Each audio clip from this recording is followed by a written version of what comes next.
and there's intimacy on the radio, and there's naturalness on the radio that can never be replicated on TV. The marvelous resurgence of radio as a political force in this country. News-related radio programming is evolving.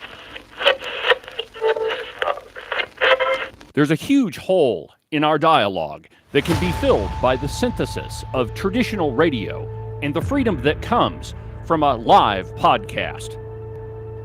You're about to experience Cowboy State Politics live.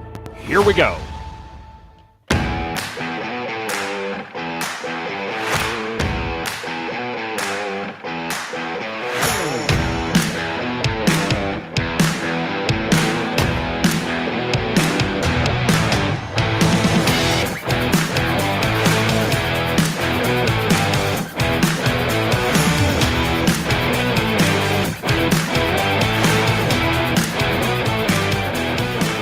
Good morning, my friends, and welcome to another exciting installment of Cowboy State Politics Live. From very high above all the puerile and insipid forms of Wyoming mainstream media, this is Cowboy State Politics. I, of course, am your illustrious host, David Iverson, firmly ensconced behind the silver Cowboy State Politics microphone and broadcasting to you from the base of the Bighorns at the Cowboy State Politics studio in Sheridan, Wyoming. Good morning, my friends, and welcome to the program. Happy Wednesday. It has turned out to be quite a busy week on the program. Didn't know it until yesterday, but there's quite a few things that are going on from this morning. I talked to U.S. Representative Harriet Hageman. I'm going to bring you that interview probably tomorrow. Well, maybe not. See, let me explain what else is going on. So this morning I interviewed Representative Hageman. Tomorrow morning we'll have at 8:30 we'll have U.S. Senator Cynthia Lummis. I've also got Peter Cousins, the author of the book Deadwood, that I'm interviewing tomorrow, I think. And then I've got yet another interview on Friday. So this has turned out to be quite a busy week, and so there's a lot coming on Cowboy State Politics. This morning, I'm going to have to cut the program a little bit short. We're going to do an hour. I've got some other things that I need to take care of. And not to mention, I have a podcast to publish as well. So it's a pretty busy week on the program, and I'm excited to bring it to you. But this morning, we begin with a new poll that's out, and this one was published in the Daily Caller, but it's entitled, Democrats Now Like Socialism Much More Than Capitalism. And again, it's a new poll. Let me just open it up here, and I quote, an increasingly large share of Democrats view socialism more favorably than capitalism, a troubling new Gallup poll shows. Only 42% of Democrats say they have a positive view of capitalism, compared to 66% who asserted a positive view of socialism. As Democrats seek to redefine their party after the devastating 2024 defeat, the finding indicates that the base is increasingly open to the socialist policy ideas promoted by party leaders. By contrast, 74% of Republicans reported a favorable view of capitalism, with only 14% viewing socialism favorably. Now, okay, so let's talk about that number for just a second. If you claim to be a Republican and you think that socialism is a good thing, there's a good chance that, well, you're probably not a Republican. And I mean, and just think about it, right? Like being a Republican and being a conservative is actually pretty easy. You just need to believe in conservative values, right? You support the Constitution, believe in personal responsibility and personal liberty, believe in free and open markets, and believe in conservatism, right? Using the resources that God has given us, and doing it in a responsible way so that those things are that they continue in perpetuity. You know, one of the things that Harriet and I talked about was the roadless rule. Several times on previous programs she's talked about this, but I asked her to kind of rehash it since it's kind of back in the news. But it's a perfect example of how environmentalists in Washington decided that all forests across the United States are the same, and they shut off large, huge areas of national forest lands and said that you can't have any roads. You can't build any roads whatsoever in these areas. Well, it has a big problem with that. You have down timber, insect infestation. You can't log. You can't treat the insects. You can't get the down timber out. So not only is it a big fire hazard, there's a large possibility that your forest is going to be destroyed by beetles or other insects. So, being a Republican means that you believe in conservation, using those resources that God gave us in a responsible way. And so, if you claim to be a Republican and you believe that socialism is good, it probably means that you're not a Republican at all. And you're definitely not a conservative. But according to this poll, there's 14% of those registered as Republicans or claiming to be Republicans view socialism favorably. According to this survey conducted between August 1st and August 20th with roughly 11,000 or 1,100 U.S. adults. Overall, 54% of Americans reported a positive view of capitalism, down from 60% in 2021, and marking the lowest level since Gallup began tracking the question in 2010. Favorable views of socialism increased slightly, from 36% to 39% during the same period. Democrats have expressed more favorable views of socialism than capitalism since 2016. The shift is evident in New York City, where a Democrat socialist, he's not a Democratic socialist, he is a straight-up communist. If you're going to say we need to seize the means of production, you're not just a socialist, you're a commie pinko. But he won the Democratic primary for mayor, and if elected in November, Mamdani plans to raise the minimum wage to $30 an hour. I'm sure that's going to go over like a lead balloon. Launch a variety of taxpayer-funded programs, including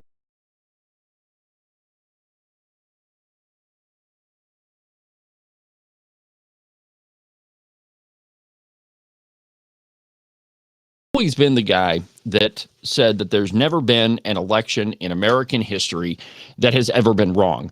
That people get what they deserve. Voters get what they deserve. And if you are the member of the electorate that doesn't pay any attention to what's happening in the news and doesn't know what's going on in our country and is just in it for free stuff, well, you're probably going to get you deserve the results of electing Zoran Mamdani.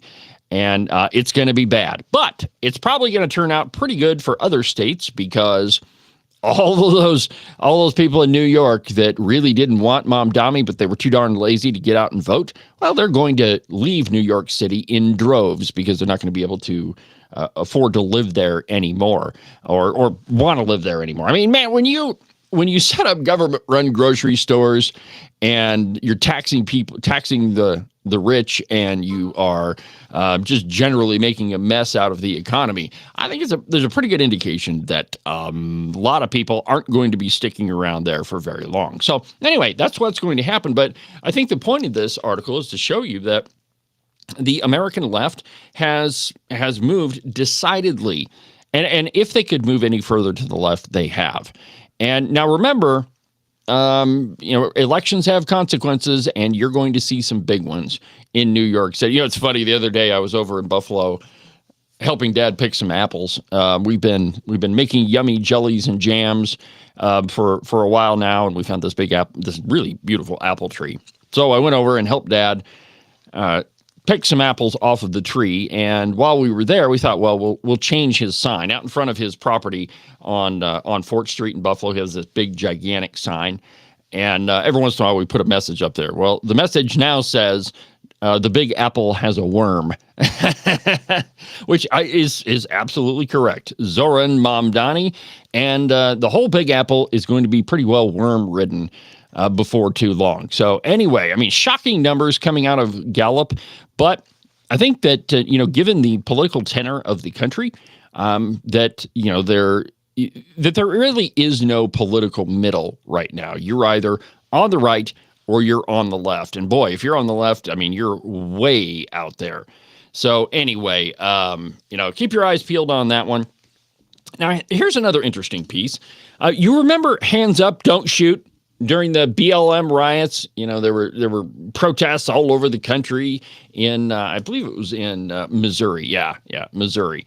Well, the guy that started that bull crap, because it was true that Michael Brown never really had his hands up and he never really surrendered to police. Police were absolutely justified in shooting him. But if you remember that, hands up, don't shoot was a big mantra of the left during the BLM riots. Well, the guy that started that rumor, he's been shot too. Not by police, though. So from the blaze, Michael Brown witnessed gunned down near 2014 shooting site. So not only was he not that far away from where Michael Brown was shot, he got shot himself. His name is Dorian Johnson, a friend of Michael Brown, an 18-year-old who was killed by a Missouri police officer 11 years ago. And he was shot and killed over the weekend near the same location. Quote, there have been earlier rumors that this was an officer-involved shooting. However, that information is incorrect. Johnson claimed that he was with Brown when Officer Darren Wilson stopped them in 2014. Wilson contended that he shot Brown in self-defense, but Johnson spread claims that Brown was surrendering, sparking a protest chant, hands up, don't shoot, and nationwide Black Lives Matter demonstrations. And if you remember, that was a big thing that summer, man. There were riots all over the country. Quote, he put his hands in the air, Johnson previously stated about Brown. He started to get down, but the officer still approached with his weapon drawn, and he fired several more shots, and my friend died. So says Dorian Johnson. However, a report from the Department of Justice concluded that Johnson's claims were not accurate. Quote, witness accounts suggesting that Brown was standing still with his hands raised in an unambiguous signal of surrender when Wilson shot Brown are inconsistent with the physical evidence and are otherwise not credible because of internal inconsistencies or are not credible because of inconsistencies with credible evidence, the DOJ found. Despite two separate law enforcement investigations concluding that Brown had not put his hands up in the air to surrender, Johnson continued to stand by his account of events. Of course he has to, because he made up a story, and you have to stick with it. Quote, his hands were definitely, this is what Johnson said, his hands were definitely up when he turned around, Johnson told the Washington Post 5 years after the shooting. Whether his hands were up or halfway down or fully down or up, he was killed. You notice how he was backpedaling in that statement?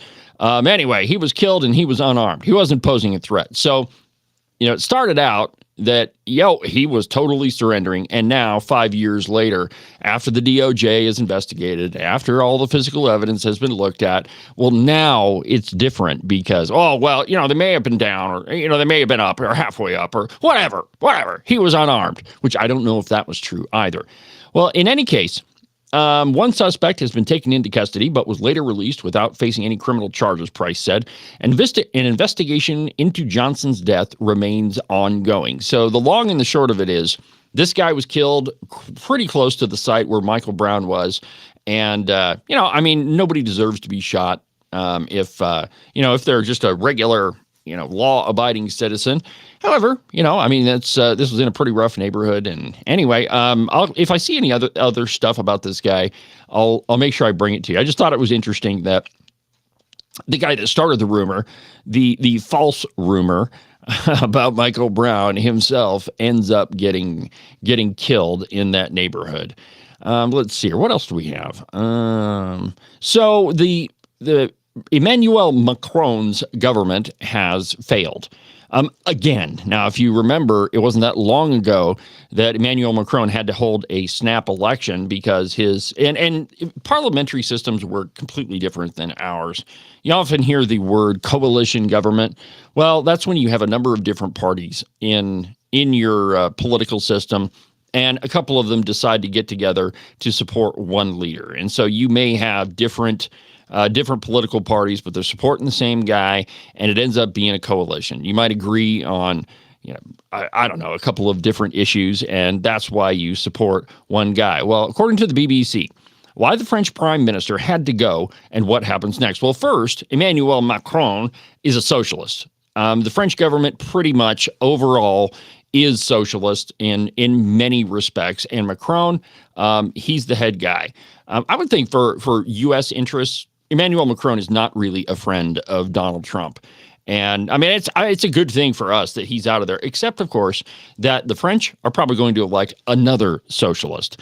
Well, here's what the BBC says. Quote, French Prime Minister Francois Bayrou has lost a confidence vote of all of the other MPs, ending his 9 months in office during a period of chaos in the country's parliament, the National Assembly.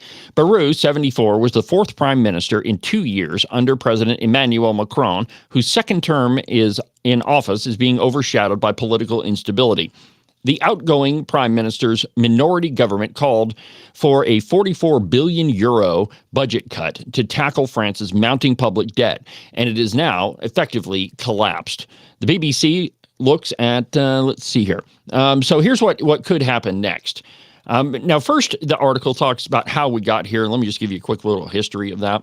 Emmanuel Macron took a gamble in June of last year. He was facing a bruising loss for his party in the European Parliament vote. He called for snap parliamentary elections. Maybe you remember that's the one I was referring to earlier, in which he hoped to achieve a clear majority in serenity and harmony. That's what the French always talk about. Instead, it resulted in a hung, divided parliament that has made it difficult for any prime minister to garner the necessary support to pass bills and a budget. I mean, it's maybe they've been watching Washington, D.C. too much. I mean, we haven't passed a budget in a really long time. Macron appointed Michel Barnier last September, but within 3 months, the man who negotiated Brexit for the EU was out.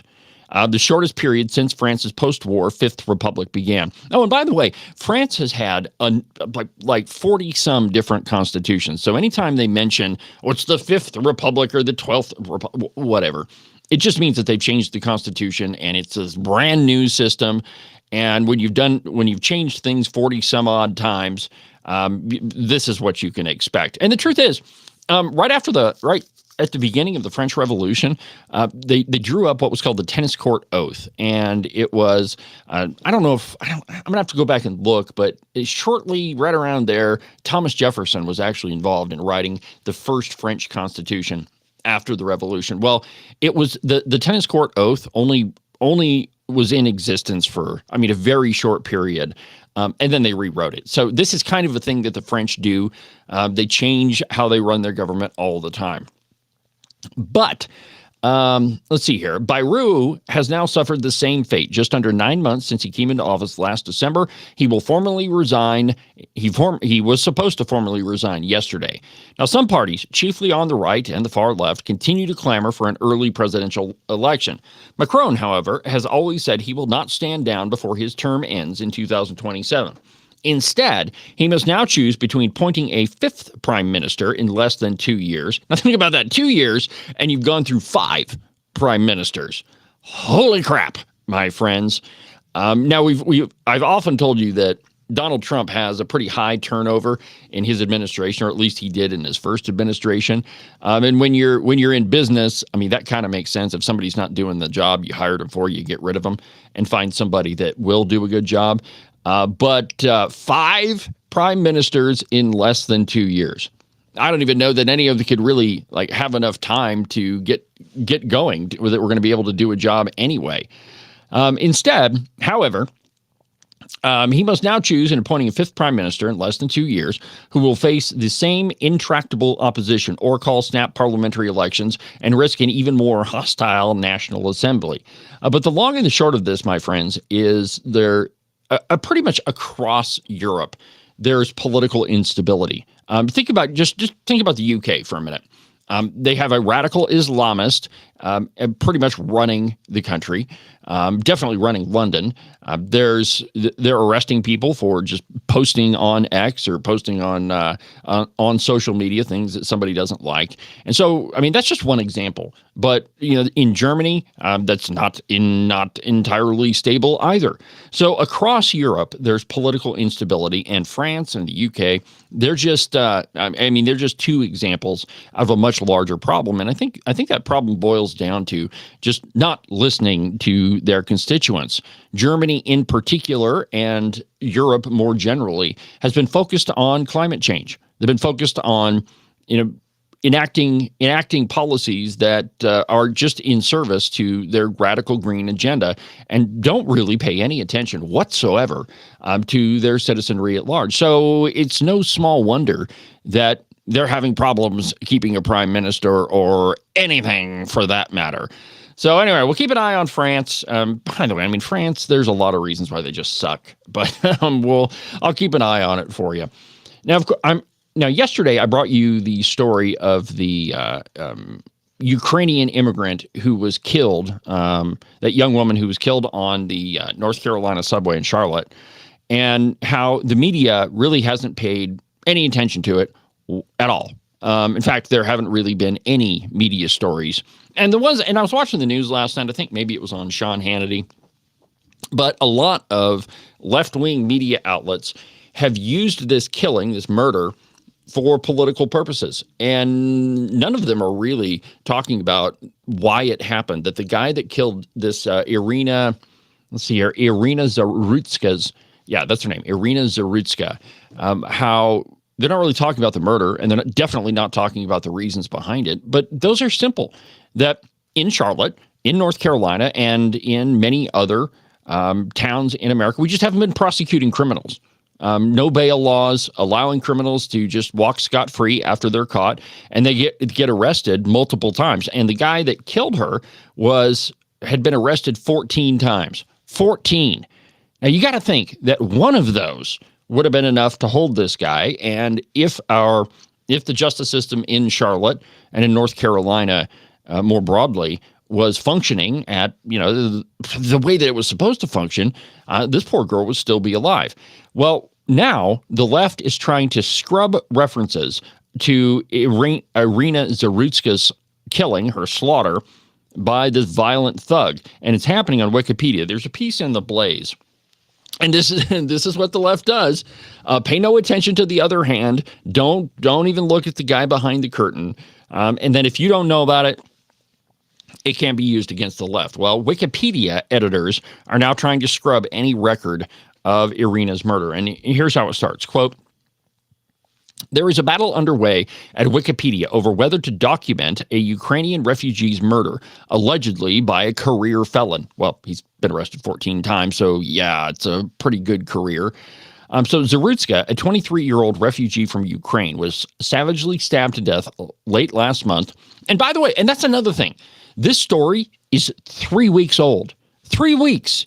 And there have been pretty much no reports in the mainstream press about it. All the reports that you're seeing are from more right-leaning, or at the very least, open news sources like the Free Press, like The Blaze, like Fox News.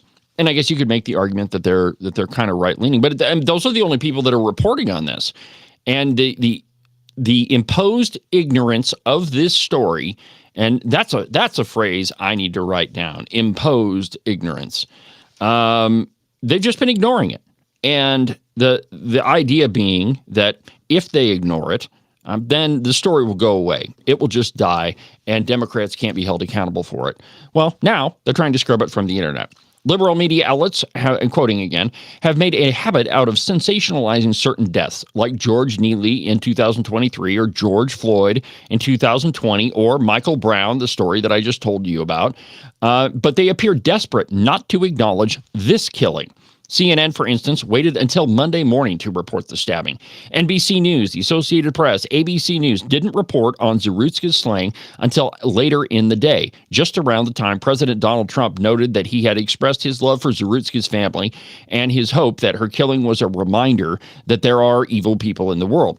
And that's what Trump said. At the time of the writing, the New York Times, Reuters, and the Washington Post still had not reported on the incident. Of the aforementioned publications, only the Associated Press responded to Blaze News's request to comment, but not only indicated it had just published a story on the slaying. While liberal news outfits did their apparent best to avoid reporting on the story that has garnered significant national interest, comment from lawmakers, and further insights into Democrats' ruinous soft-on-crime policies, editors at Wikipedia tried to scrub any mention of the tragic incident from their platform. So we're just not going to pay any attention to it, and hopefully you'll forget about it, and then we won't have to admit that our policies are what created the groundwork for this guy to kill this poor young woman.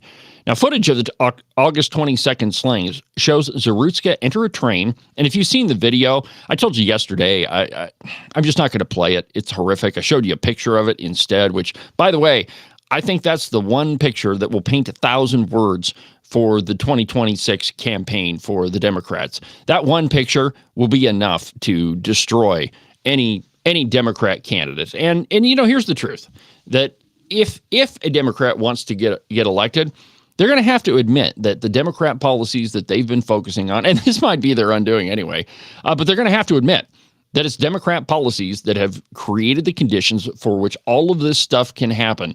The murders we've seen, the rampant crime in Chicago, the mess in Washington, D.C. that the National Guard had to go clean up, the ruinous federal budget, which Republicans bear some responsibility for that too. But if there's a Democrat that's running for office, they're going to have to admit that none of this stuff works. And essentially, they're going to have to come to the right. But I mean, it's going to be a mess for any Democrat that thinks that they have a chance. Back to the article. 17 days after the slaying and in the face of mounting outrage, North Carolina Governor Josh Stein, who is also a Democrat, said, quote, he was heartbroken for the family of Irina Zarutska, who lost their loved one to a senseless act of violence, and was appalled by the footage of the murder. Now, the police indicated that following the slaying, Brown was transported to the Atrium Health with non-life-threatening injuries and charged with first-degree murder. According to the National News Desk, Brown was previously arrested, 14 times, allegedly assaulting his sister, and he was sentenced to 5 years in prison in 2014 for armed robbery. This is not a guy that needs to be walking around on the streets.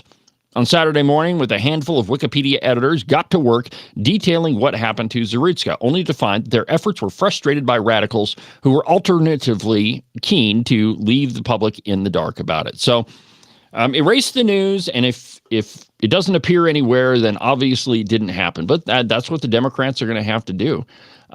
Similarly, well, you know what? Let's see here. Let's go ahead and take a break, and when we come back, we'll go to the next story. There's a big media outlet that they're trying really hard to go to the right, and it is pretty well irritating just about everybody. Maybe the left is losing control. We can only hope. Back in a minute.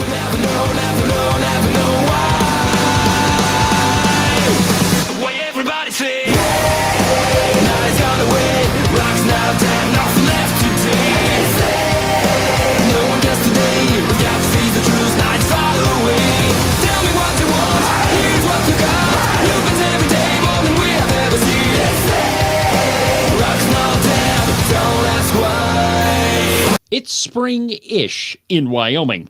Well, what that means for the uninitiated is that it's going to be 70 degrees one day and then snow 1.5 feet the next.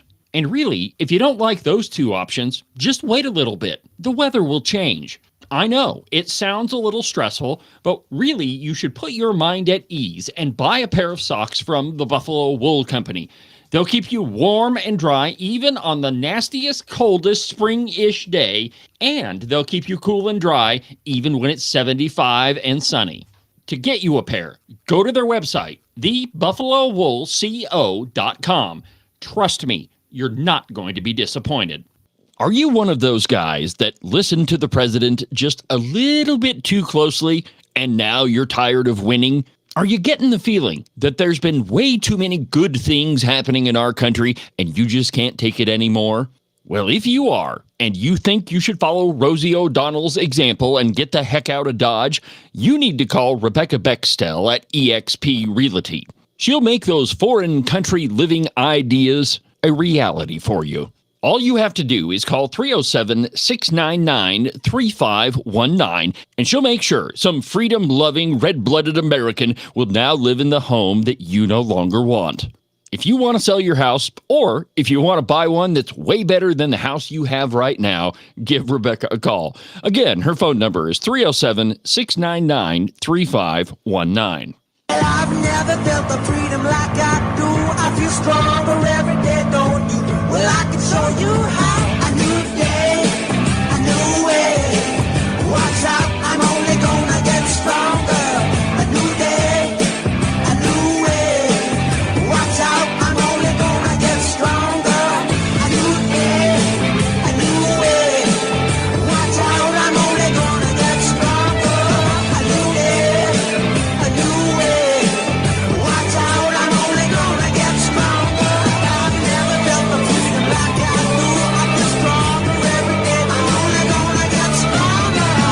Cowboy State Politics is only going to get bigger. Number 31 on the list of the 100 podcasts you should be listening to in 2025. Over 500,000 views on Facebook just this year alone. 365,000 downloads of the podcast. My friends, thank you very much for listening. I couldn't do what I do without you. So thank you very much. And thank you to the good Lord above for blessing me to be able to do this. I've got this fly buzzing around the studio that's driving me absolutely bonkers. Anyway, so there is at least one formerly, probably still, liberal media outlet that's trying to change their image. This is a piece from Fox News, and it's entitled "Liberals Fume Over Prospects of Bari Weiss Joining CBS News and Paramount Buying Her Outlet." Now, Bari Weiss is the chief editor of the Free Press. Now, I really like that outlet. If you haven't checked it out, you should. They've got a lot of really great articles, and I've used several of them on the show. But Paramount's David Ellison is reportedly mulling a $100 to $200 million deal to buy the Free Press and appoint Weiss to the top CBS role. Here's what the article says, or at least the first couple of paragraphs. Liberals are up in arms over reports that independent journalist Bari Weiss is eyeing a top role at CBS News as the new Paramount chief is inching closer to striking a major deal with her.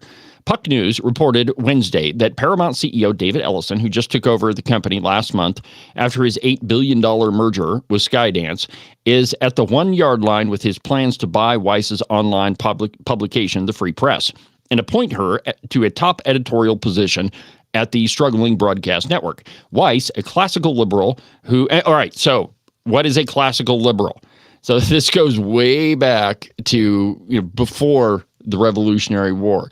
The liberals, the intelligentsia of Europe at that time, the philosophes, as they're referred to in some books, were the liberals. People that were advocating for crazy things like free elections and individual rights and the natural rights of man. They were the liberals, okay? So fast forward to the American Revolution. That stuff happens. We start the United States. We write the Constitution. And then things kind of changed, right? Conservatives then became the people who were advocating for the Constitution, for individual rights, for individual autonomy, the things that are in the Constitution. So the folks that were advocating for that became the conservatives. And then the liberals, they became the people that want to change it. So when you hear the term classical liberal, what that refers to is the folks that were advocating for individual rights, individual liberty, individual freedom in Europe. In other words, not being in favor of a king or an autocrat or an oligarch or whatever, the folks that supported individual rights. So that's what that term means. Back to the piece. Weiss, a classical liberal who famously exited the New York Times in 2020 after facing bullying by far-left colleagues, has largely been ostracized by the cultural left for the Free Press's reporting that challenges DEI, gender ideology, and media narratives against Israel during its ongoing war with Hamas. Status newsletter author Oliver Darcy lamented the looming deal, calling the reported $100 to $200 million price tag an absurd sum. David Ellison vowed not to politicize Paramount, yet his first big move at CBS is a major bet on Bari Weiss, one of the most polarizing figures in the media. Darcy began in his newsletter Wednesday night. Weiss, a stridently pro-Israel, proudly anti-woke culture warrior, has built her brand on polarizing political commentary, which I don't think so. I think when you read the pieces in the Free Press, not a really polarizing political commentary. A lot of it makes a heck of a lot of sense, and I encourage you to go read it. Let's see here. The Huffington Post similarly branded Weiss the polarizing editor of the Free Press.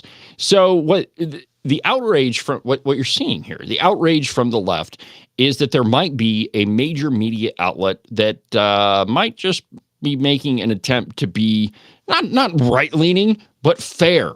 To report the truth, to report things as they see it. And, I've told you before that I don't think it's possible to be completely unbiased. I think that even though, an outlet or a journalist might try really hard to just present the facts. It's pretty hard to get away from your own biases. Now, on this program, I openly admit what my biases are. I'm a staunchly conservative guy, and I admit it. And so most of the reporting that you hear on this program is opinion. However, when I'm doing like actual journalism, I prove it to you. That is with documented sources and verified facts. And so that's what I do. But Barry Weiss, she represents a big threat to the establishment media. And I'm excited that, and I'm not hopeful that there's going to be any huge changes at CBS, but I find these internal changes, I guess if you want to call them that, I find them interesting in that it's an attempt to lurch to the right, because if you're an astute political observer of what's been happening in our country, I think Americans largely have made a big move to the right, certainly with the last election, electing Donald Trump. And you may even just chalk that up to Americans being sick to death of a crappy economy, high gas prices, and the political favoritism that is the Democrat Party, and that definitely was the Biden administration. So anyway, that's hopefully that'll push through.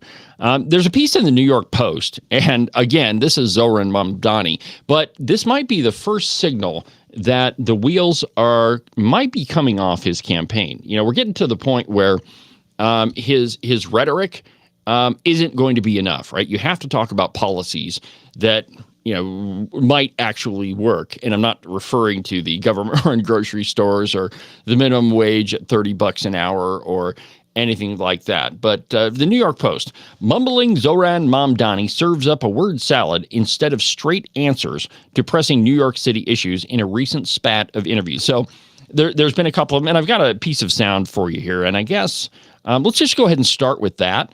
And here is Mamdani's mumbling. Listen to this. And we know that these are hate crimes where it's not just the impact it has on one person's life, but also the impact it has on entire communities, of the lesson that it leaves them with about whether they have a place in public life. And I've heard from many Jewish New Yorkers and many Muslim New Yorkers about the fears that they are left with whenever an incident like this takes place. And this program is in tandem with ensuring that you have police that are actually able to respond to them. Well, okay, so he didn't say anything there. I mean, that was akin to a Kamala Harris word salad. Admittedly, the soundbite was kind of hard to listen, hard to hear what he was saying. But that's not really all that unlike what he actually said, which was just a big jumble of words that doesn't mean anything. And what this shows you is the vapidness of all of his arguments, that really all of his talk about seizing the means of production and being honest about his socialism and all of that, really, when it comes down to it, those are not policy prescriptions. Those are ideas that might work in a university building when you're surrounded by your other egghead buddies. But when it comes to the real world, those solutions don't work, which I think you can say the same thing for most of the policies of the Democrat Party, that they don't work in the real world, and that the only place that they actually make sense is in a cloistered bubble at some university somewhere. I mean, that is socialism. And, I've been talking a lot about that lately because it's one of the issues that I think has become central to the political conversation now. Is it going to be socialism, or is it going to be freedom? And there are a number of people, a fairly significant section of the country that is in favor of socialism. That's why I led one of the articles this morning with the poll from Gallup saying that, the majority of Democrats actually don't believe capitalism is good. So to the piece in the New York Post, quote, Democratic socialist Zoran Mamdani dodged straightforward questions Monday on pressing issues facing the Big Apple, capping off days of mealy-mouthed politician speak that insiders argued showed the charismatic candidate's shine is wearing off. The frontrunner in the mayoral election only had gobbledygook to offer on a range of topics during the public safety forum at Columbia Journalism School, even when simply asked if he supported school safety agents working in public schools. And here's what he said, quote, I think it is an indication of this broken status quo that we have many schools where they will have to have a school safety agent, but they will not have a nurse or a social worker, and I've been critical of that approach to our school system. He droned to the moderator, Errol Lewis. Now, so that's the soundbite I played for you was a little bit different, but it's still similar in form. It doesn't really mean anything. There's no explanatory policy prescription in there. It's just meaningless drivel. Now, the substance-free streak shows that Mamdani is struggling to transition from the Democratic primary's upset challenger to the responsibilities of being the top City Hall contender. Quote, he's about to find out that charisma and charm are not answers, said one-time political operative. Tough choices have to be made, and as the young, inexperienced frontrunner, he doesn't want to have to make them. And now, it's understandable, but it's not necessarily acceptable, because when he's in office, he is going to have to make those decisions. And again, since socialism doesn't really work in the real world, that political ideology that he has clung to through this election isn't going to be able to work when he's making policy decisions in the top New York office. But again, like I said before, I don't think that there has ever been an American election that was not deserved. That you get what you deserve. And I said that right after Barack Obama got elected. And that was before Cowboy state politics. But my position was, hey, we got what we deserved. When you have an uninformed and uneducated electorate that doesn't really want to pay attention to anything substantive, and instead wants to vote for charisma and charm and good one-liners, even though in that case, Barack Obama was pretty clear about who he was. It's just most people didn't listen to him. When you're talking about private businesses and you say, you didn't build that, somebody else built that for you. And it's, when voters don't pay attention to it, they get what they deserve. And that's what's going to happen in New York City, unfortunately. Now, the similar thing is happening in Congress. Hakeem Jeffries has tapped Eric Swalwell, of all people, to lead Democrats on yet another new House January 6th panel. The Democrats don't have anything to run on, so the only thing they've got is to go back to tired, worn-out arguments from the past. And the only thing they can cling to is January 6th. And, before this segment, I should have pulled out the Harriet soundbite where she says, she was asked, hey, what do you think of January 6th? And she says, it's over.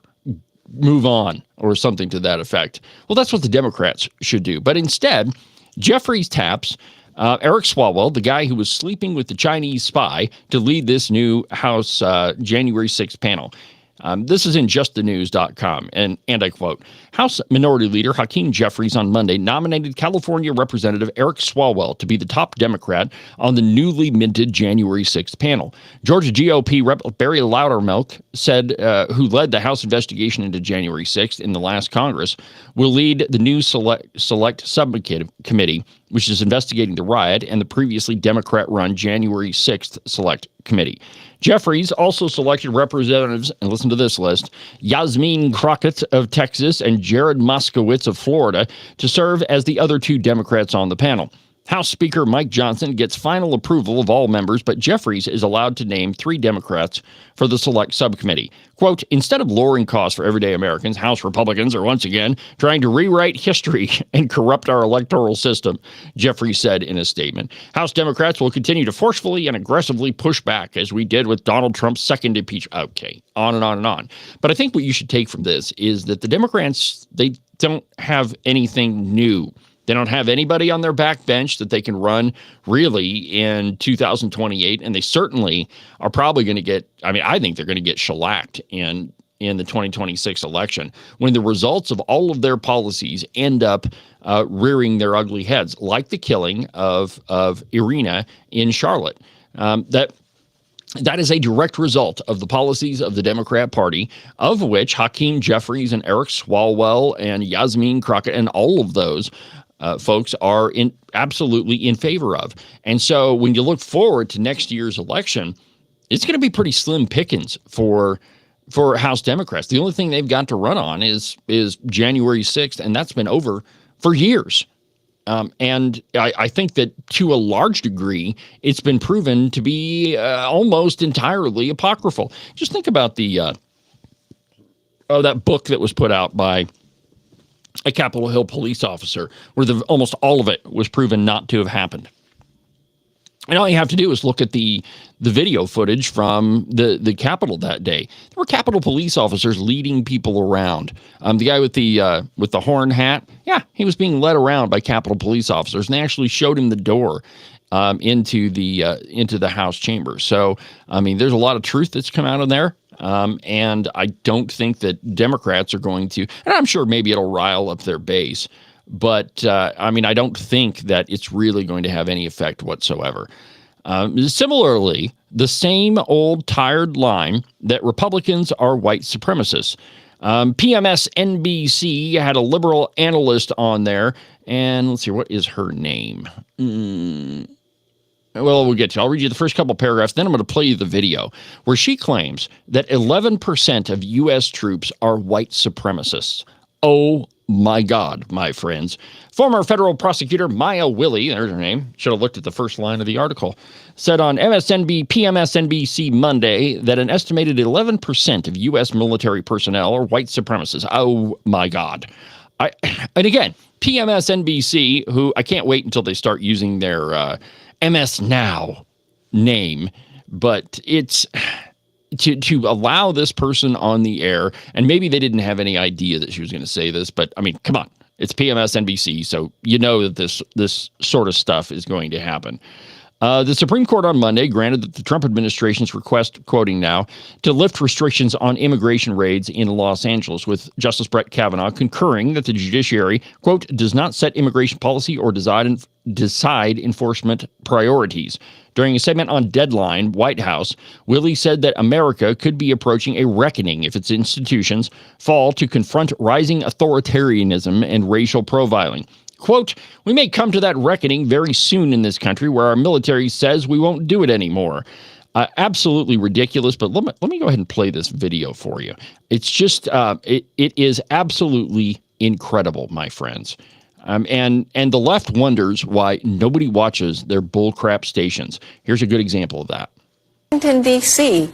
went streets for no reason, deciding who to pull over, and it is people who are Asian or Pacific Islander or Native American or black.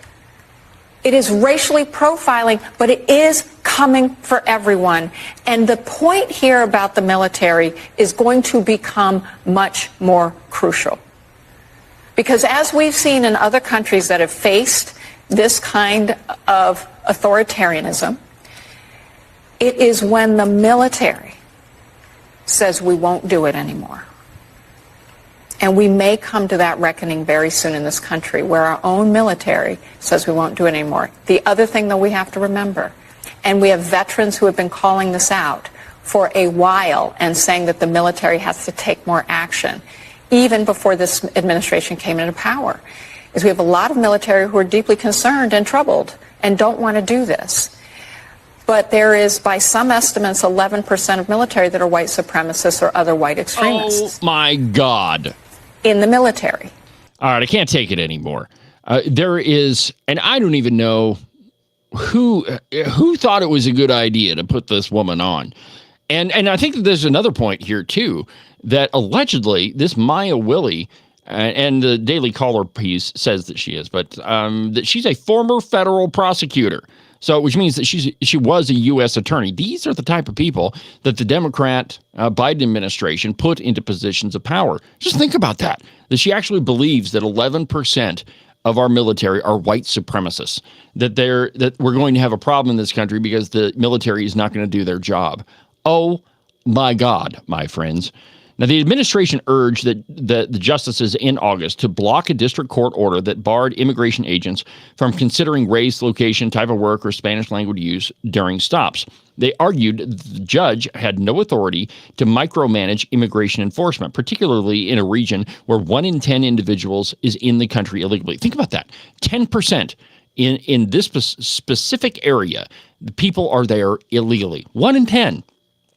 Let's see here. Willie said that the Supreme Court's failure to draw a firm line on racial profiling risks undermining the nation's entire system of checks and balances. Quote, if we don't have a red line with the Supreme Court, we've lost a major part of our balance of power. But I think it's so important to ground this in everyday experience because, yes, people who look Latino, and I played you the rest of that.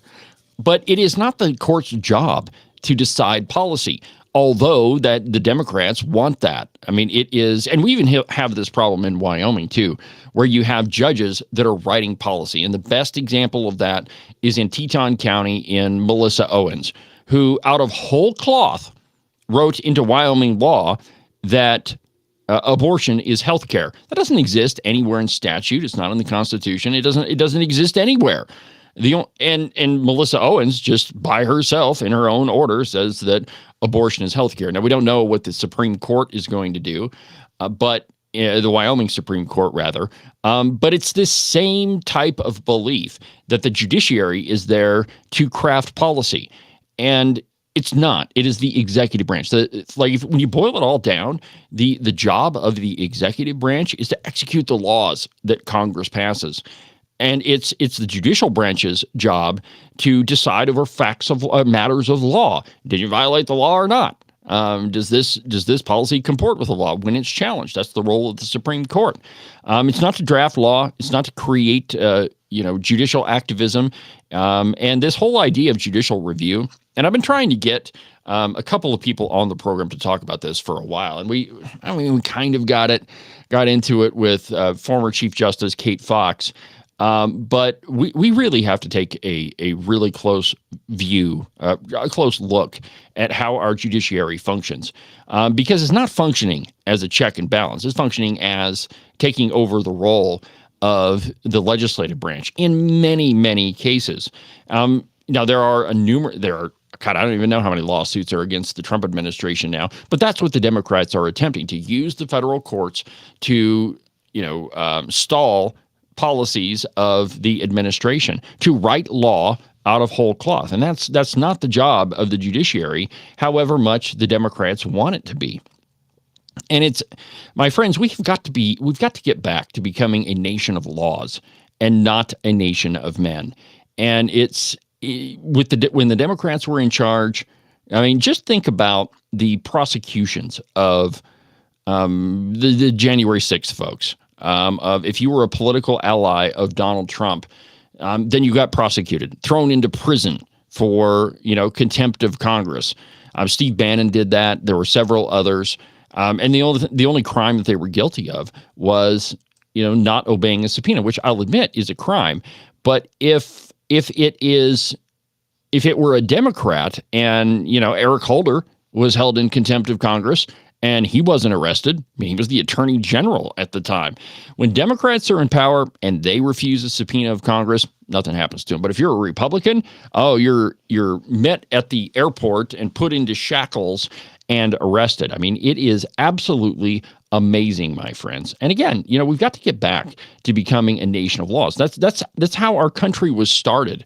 And it was Vladimir Lenin who said that, "Show me the man, I'll show you the crime." That's not how our system functions. The best example of that is Donald Trump himself. When it wasn't okay, did he commit a crime? Was there a crime committed? It was, his name is Donald Trump, so we have to find the crime. That was Jack Smith's entire purpose. And just the best example of that is the raid on Mar-a-Lago.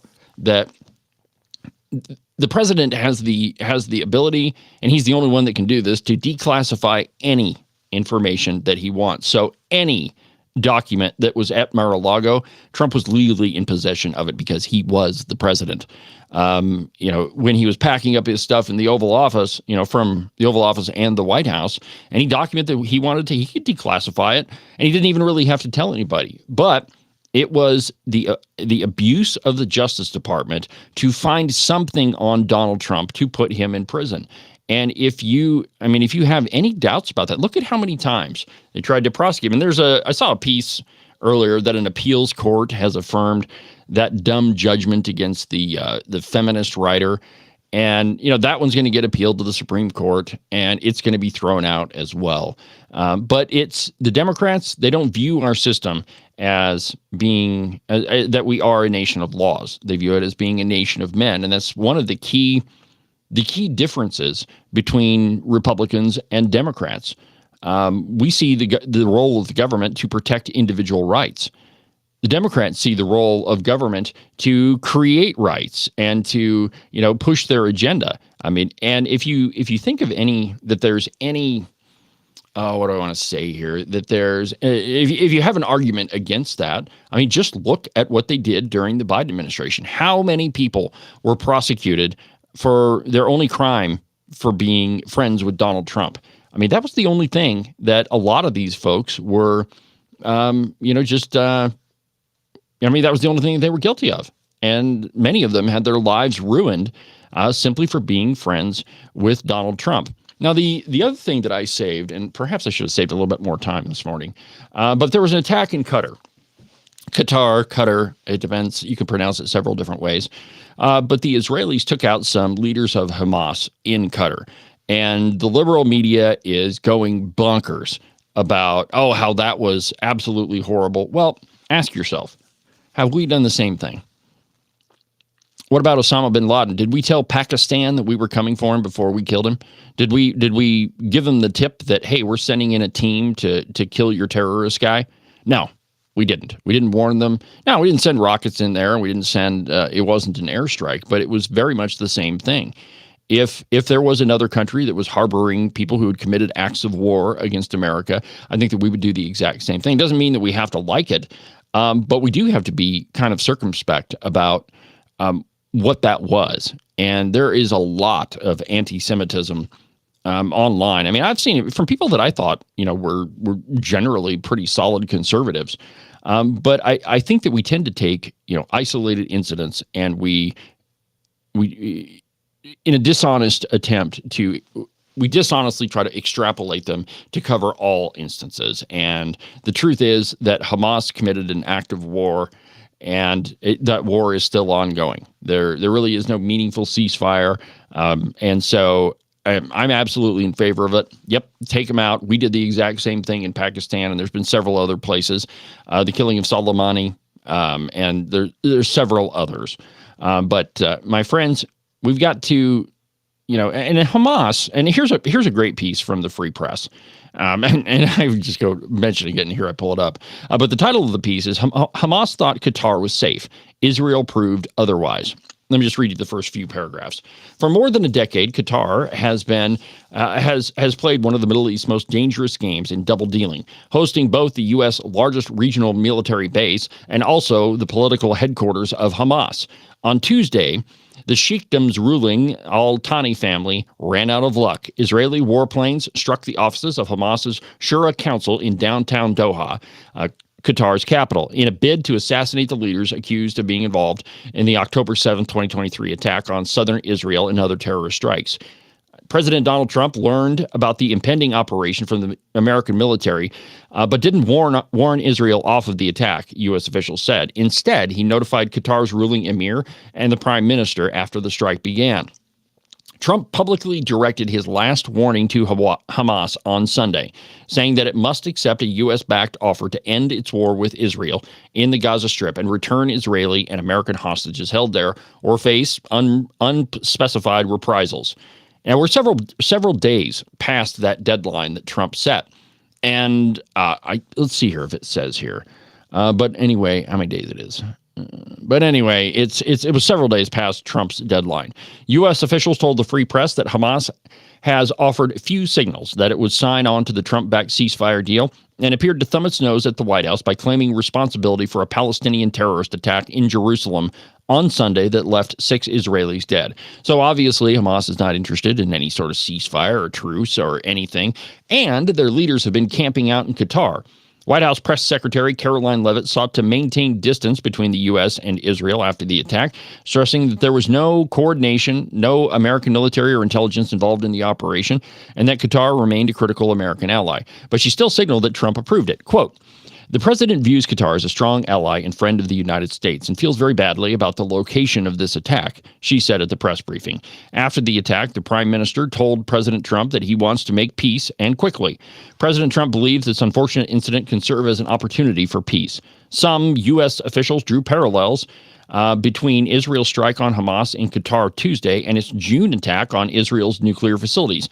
There's another one. But there again, it's I think the strike on Iran was a little bit more clear cut. However, I mean, when you boil it all down, I mean, it's pretty much the same thing.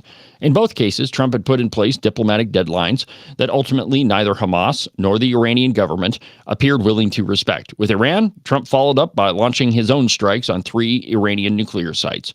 Quote, "Why is everyone surprised when the president responds to people trying to pull stuff on him?" A Trump administration official working in the Middle East told the Free Press, referencing Trump's tacit support for Israel's operation in Qatar. On tomorrow's edition of the program, of course, we're going to have the interview with U.S. Senator Cynthia Lummis. That's going to be at 8:30. And then, again, like I told you, I'm doing a number of interviews this week. This morning was U.S. Representative Harriet Hageman, and my guess is I'll probably play that one. We might play that one on Friday. No, I haven't figured out the schedule yet, but I interviewed Harriet this morning, Cynthia Lummis tomorrow. I've got Peter Cousins tomorrow afternoon that I'm going to interview with that book, Deadwood. I've been looking forward to this one for a long time, and hopefully we got all the timing right. So anyway, my friends, I've got to run. I've got some things I've got to take care of. So we're cutting the program short. So we'll see you tomorrow. But for now, from the base of the Bighorns at the Cowboy State Politics Studio, I'm David Iverson, and this is Cowboy State Politics.